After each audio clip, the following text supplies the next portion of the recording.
अस्सलामुअलैकुम welcome to option gynaecology.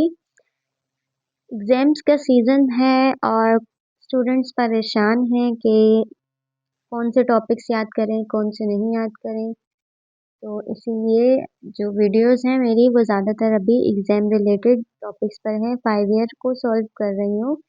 5 year में हमने डिटेल लॉन्ग क्वेश्चन किस तरह से आ सकते हैं एग्ज़ाम में वो डिस्कस कर लिया है।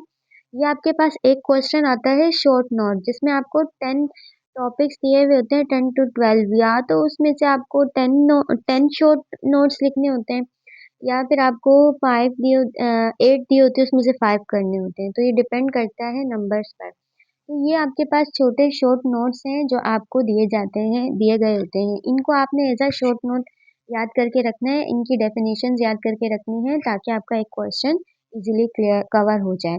एमनियोटिक फ्लूइड क्या होता है? बर्थ एस्फिक्सिया क्या होता है?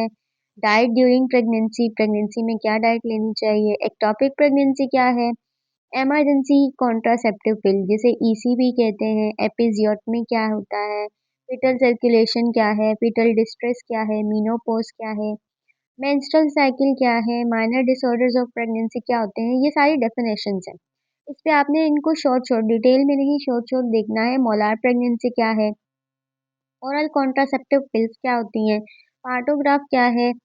और फिजियोलॉजिकल जॉन्डिस देखिए दो टाइप के जॉन्डिस होते हैं। फिजियोलॉजिकल जॉन्डिस एक पैथोलॉजिकल जॉन्डिस। ये न्यूनेट्स की बात हो रही है। जब बच्चा पैदा होता है बच्चे को जो पीलिया होता है उसे जॉन्डिस कहते हैं।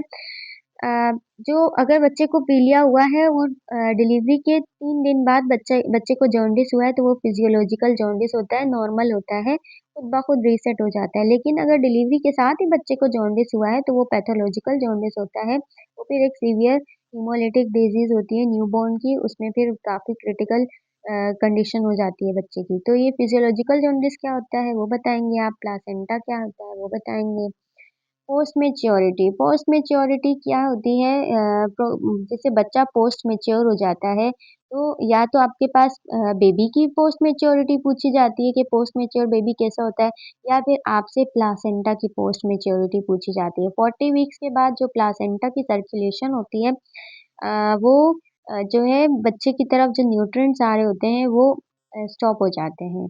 प्लासेंटा जो है नॉन फंक्शनल थोड़ा हो जाता है, जस्ट ऑक्सीजन ही रिसीव कर रहा होता है। तो प्लासेंटा की ग्रेडिंग के according grade 4 placenta mature placenta कहलाते हैं। तो मैच्योरिटी के बाद वाली कंडीशन अगर बहुत ज़्यादा टाइम बढ़ रहा है, टर्म से ऊपर प्रेगनेंसी जा रही है, तो फिर वो पोस्ट मैच्योरिटी में जाता है। इसी तरह प्री मैच्योर लेबर 37 वीक से पहले अगर डिलीवरी हो रही है तो वो प्रीमेच्योर डिलीवरी कहलाती है। ये क्या है? सेफ मदरहुड क्या होता है? सेप्टिक एबॉर्शन क्या होता है? एबॉर्शन की टाइप्स हमने पढ़ी हैं। वैक्यूम डिलीवरी क्या होती है? वैक्यूम डिलीवरी आपसे एग्जाम में पूछी जा सकती है कि वैक्यूम डिलीवरी क्या है और किस तरह से आप करते हैं। वैक्यूम डिलीवरी पर भी वीडियो अपलोडेड है। Persistent occipito posterior position. अच्छा, आपने ये वाला क्वेश्चन बिल्कुल इग्नोर नहीं करना। आपके पास एबनॉर्मल लेबर में ऑक्सीपिट पोस्टीरियर पोजीशन से रिलेटेड आ सकता है तो ये वाला टॉपिक आपने पूरा याद करना है।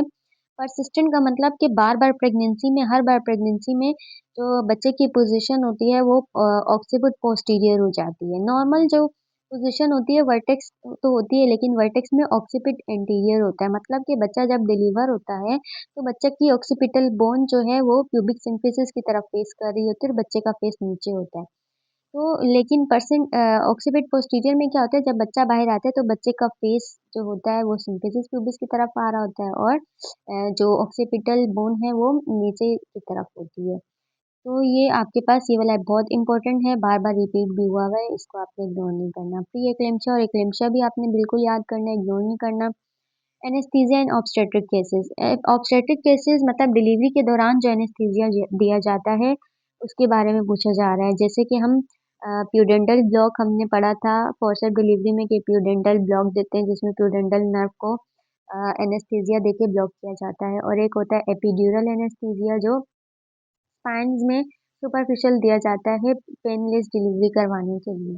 तो इसके बारे में आपने लिखना है। Vaginal discharge. वेजाइनल डिस्चार्ज क्या होता है वो आपने बताना है। इसकी फिर टाइप्स भी होती हैं।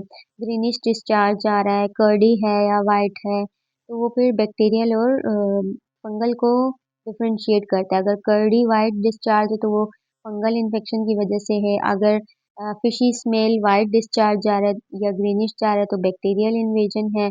अगर तो बिल्कुल ट्रांसपेरेंट डिस्चार्ज जा रहा है तो वो नॉर्मल है। Sign of good position for breast feeding. Breast feeding की आपने गुड पोजीशंस बतानी है। ये भी वीडियो ब्रेस्ट फीडिंग वाली वीडियो में ये वाला लेक्चर अपलोडेड है कि क्या पोजीशंस होती हैं ब्रेस्ट फीडिंग की।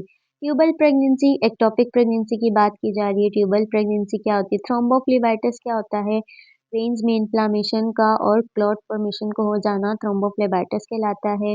इस पर भी जो है हमने कॉम्प्लिकेशन ऑफ पीरियड में डिस्कशन की थी। एपिज़ोटमी क्या है? देखें दोबारा एपिज़ोटमी रिपीट हुआ है। और IUCD intra uterine contraceptive devices. तो इन पर आपके पास शॉर्ट नोट आ सकता है। ये आपके शॉर्ट नोट से रिलेटेड टॉपिक्स थे जो हमने डिस्कस कर लिए।